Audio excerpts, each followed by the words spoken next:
तो सबके प्रणाम भैया, राधे राधे। तो देखी भैया आज हमन का वीडियो शूट करे आ ले जा शमशान घाट तन दिखावा हो वीडियो शूट करे आ ले जा।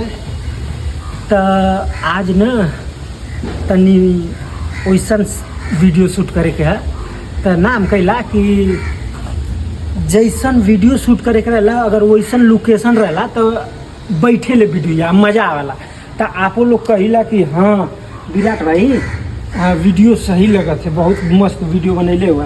तो आप लोग के मज़ा आला ना तो हमहू के मज़ा आला। अब देखा है जूता निकली साधु का अब भेष धराई, पल में का से का हो जाई। ऐसा ही है गना विधना का जीवन खेल रही वह हो। तो सही बात है भाई, जौन वह सोचिए अरे जौन लिखले रही हैं वही हुई, हमन की सोचला से कुछ ना हुई।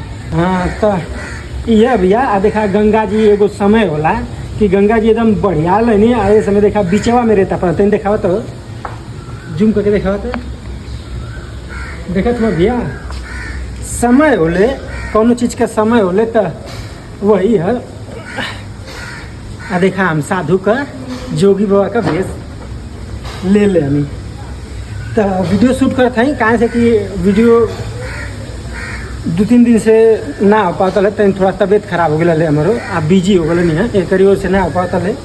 अब फिर काम करे के तो ठीक है भैया, अपने छोट भाई के सपोर्ट करो, वीडियो आलवी का शूट कर ले नहीं तो तनी भीड़ हो जी तो जनते हो। ठीक है भैया, तो प्रणाम, दिल से धन्यवाद। जैसे अपने छोट भाई के सपोर्ट कर लो वैसे सपोर्ट कर लो। ठीक भैया, प्रणाम।